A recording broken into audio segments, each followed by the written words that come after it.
Ladies and gentlemen, I'm glad to welcome y'all. I want to congratulate you because by watching this video to the end, you'll finally and permanently solve the problem of converting audio to MIDI. It won't be as painful for you as it used to be because I totally get it. A lot of people are about to jump in and say that this conversion utility already exists. Edison has it, Florida has it, Ableton has its own too. Logic has it as well. Yes, I know perfectly well that it's everywhere. The only problem is with control. It spits out whatever it sees, and then you end up spending hours tweaking things in the piano roll. Let me show you how to mess with it, not for several hours, but for maybe 10 minutes or even just 5, so it won't be as painful. But as of now, on the other hand, I also want to explain that there just isn't any program like that yet. One that can extract things perfectly clean. It just doesn't exist yet. If it did, I'd show it to you. There is perhaps one of the best solutions. This program is called Neural Note. It installs as a plugin. Here, I've added it to the mixer. And a lot of complete beginners might ask this question. Why do you even need to do this? Why convert audio to MIDI? Let me lay it out for you. The kinds of tasks you might run into. The first task, you like a certain sample, you like the melody, but you're not really into the timbre. For example, you think to yourself that this melody would sound better played on a guitar instead of a synthesizer. So what we need to do is take the notes and throw them onto a guitar.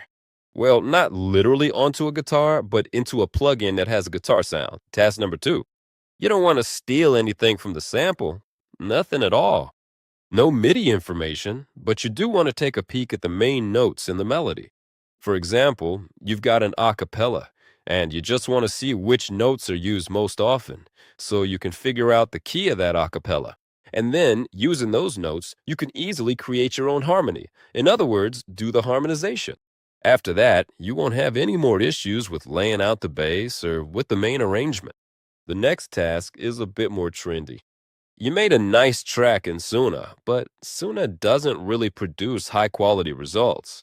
You want to create an original arrangement so you can, for example, sing your own vocals over it and end up with your own track.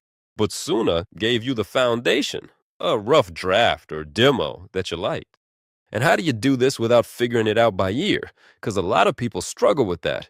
It's hard for many to pick out even a simple melody, and when chords come into play, especially if it's some kind of jazz harmony, then you're really stuck. You'll never figure it out unless you're a musician. So first, you upload this track, the one Suno generated for you, into an AI tool that splits everything into separate tracks. There's actually a utility like that in Florida Studio. Bass is separated, synths are separated, vocals are separated, drums are separated. But you don't need the drums, there's nothing to figure out there. You want to figure out the harmony, right? First, you take it, convert it to MIDI, and then use those notes to write the same thing on your own synthesizers. More or less the same thing. Here's task number 3 for you. Here's how you solve it using these converters. And now that you're interested, I'll show you how this plugin works. Well, let's say I want to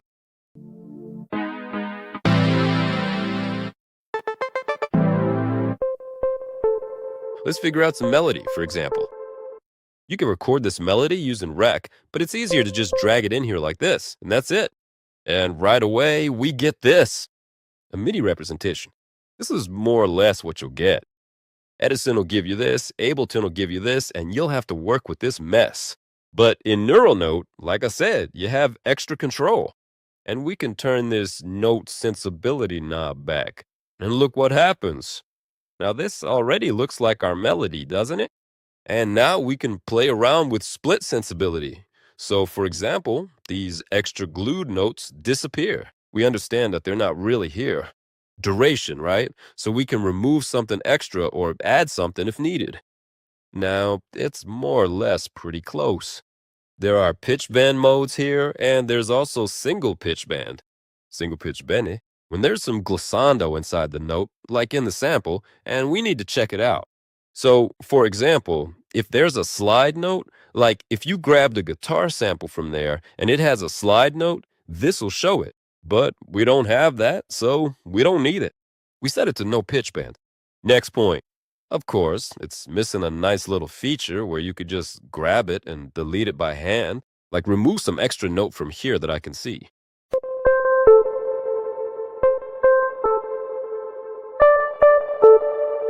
Yeah, that would really come in handy. But unfortunately, there's no such feature yet. Now let's take a look at scale quantize. What do we have here? We can limit any extra notes if we see that they don't belong, like if they're not in our key. That probably means the plugin picked up some extra spectrum and added it here. And we couldn't even clean it up with this thing right here. We could just kick it out from here like this. Next point, we can kick it out by selecting the right key. Let's say we don't know the key of the sample. It's not labeled on the sample. We use this setting called remove, and as we scroll through, you see an important note disappears, not our key. Again, an important note disappears, not our key. And again, an important note disappears. Not our key, but this one is. But it's A minor because you can hear it in the mood. There's a sense of sadness. So now we pretty much understand what key we have. This is our key, the minor. Thanks to this, so if the sample doesn't have it written out, you can poke around here like this and find it. If you can't just tell by eye that this combination with that combination is a no-go, and on top of that, the tonic is in a certain spot and you can hear it, then most likely that's our key. If you can't do it by eye, you can just calmly find it by trial and error. Let's figure out why we need the adjust function. Here's a little problem. You've already written half the arrangement in F sharp minor, which is a completely different key from the one we have now. But the sample you found is in A minor. And we don't want to mess around in the piano roll, transposing it, figuring out where our key is. We could just set the key right here, F sharp minor.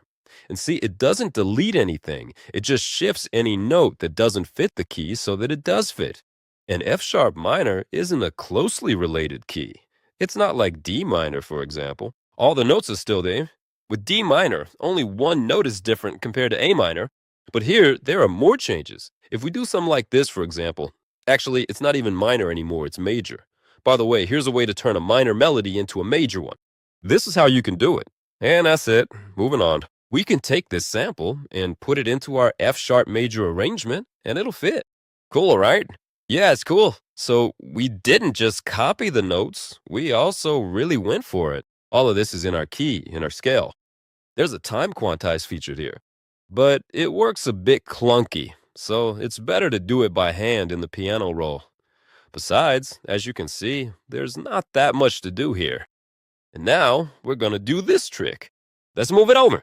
Okay, the sample is at 110 and the project's at 110. Let's leave it like that. And we paste it into the piano roll. So what do we have?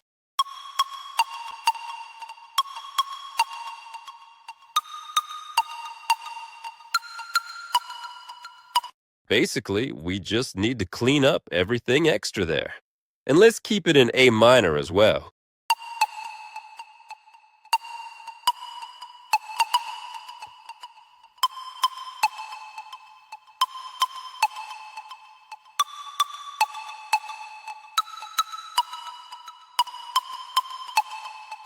You can do your own quantize there later.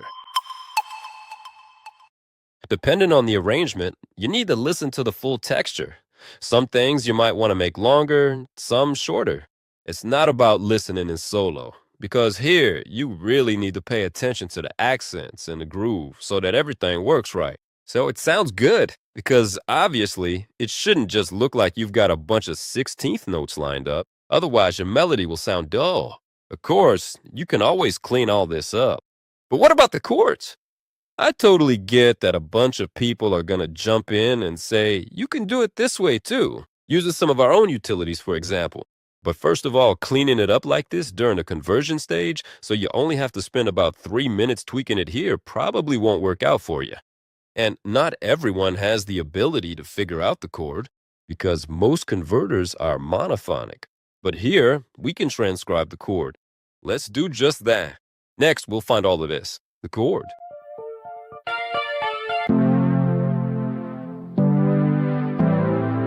We plug all of this in here. And what do we say?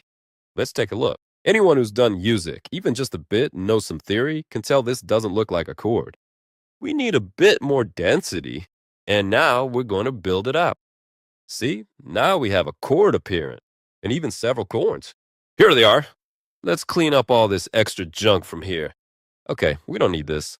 And now this is something we can actually work with. Now we take this and put it into our piano roll. Let's drop it down to A minor, because that's what I'm using, A minor. See, everything's in A minor. Boom, done.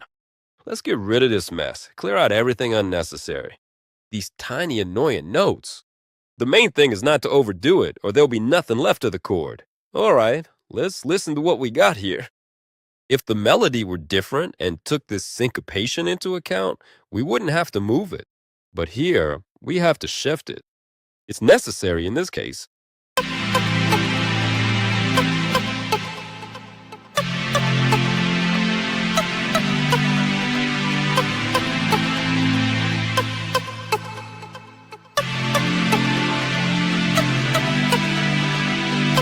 So, of course, there's still work to be done here, but that's a matter of voice leading, a matter of arrangement, because there are a lot of ways to make it sound nicer. For example, you could take these notes up an octave.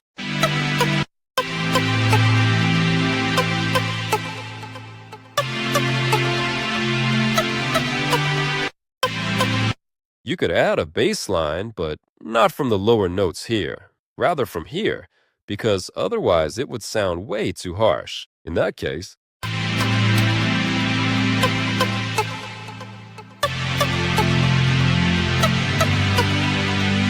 if you're interested in how all this is done and put together, you're welcome to join my lessons, because this is arranging and it takes time. There's a lot to explain. In any case, you'll have to spend some time working on this, because the accents might not line up. At this point, it's not really about what you copied. It's a matter of syntax. If the syntax of your arrangement doesn't fit the sample, then you'll have to tweak the sample to match it. So basically, it doesn't actually take that much time to deal with all of this. Well, including the editing, it only took me about 3 minutes. Let's try this in Edison now and see how much work it would take us there. We need to apply this. Convert to score and dump to piano roll. Let's do it. What do we have here? Let's take a look. That's how it decided to do it. Brilliant, right? And now, interpret that however you want. What chords do we have here? On this piano that I set up here. It's pretty accurate here. You can definitely tell what chord it is. But here, it's not clear what chord that is. Well, here it's obvious. There are 3 notes. Still, they look kind of awkward. And in most converters, the situation is more or less the same. Probably. Logic and Melodyne do it best. And there are also some tools there for composers. It's called audio scope analysis, but that's not a VST plugin. It's a standalone program, so it's not quite as convenient to work with. And as you can imagine, how much time would it take you relying on this kind of information to create more or less the same harmony? It's a nightmare. What else can you do? Let me go through all the options for you so you understand that this trick really works. Let it play in the melody. We open this black box preset here and run it through.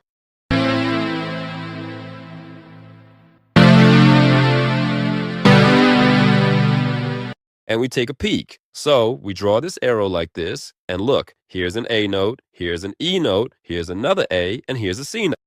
So we can see that this is an A minor chord with a bass note. You get it, right?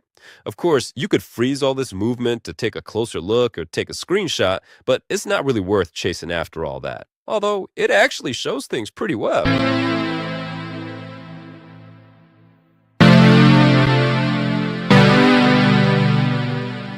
And then, bam, you freeze it, stare at it for a while, and rewrite it. And so you don't have to mess around with setting things up too much. There's what's called a preset. Once again, I'm talking about Black Box. It shows the spectrum pretty clearly. And here on the left, we can see the notes. But when there are neural notes, it's not as enjoyable anymore. That's probably the best comparison. Or if the neural note didn't show us something and we're unsure about a certain note, well, you can always check it in Black Box or Wave Candy. Forward to seeing all of you. See you next time.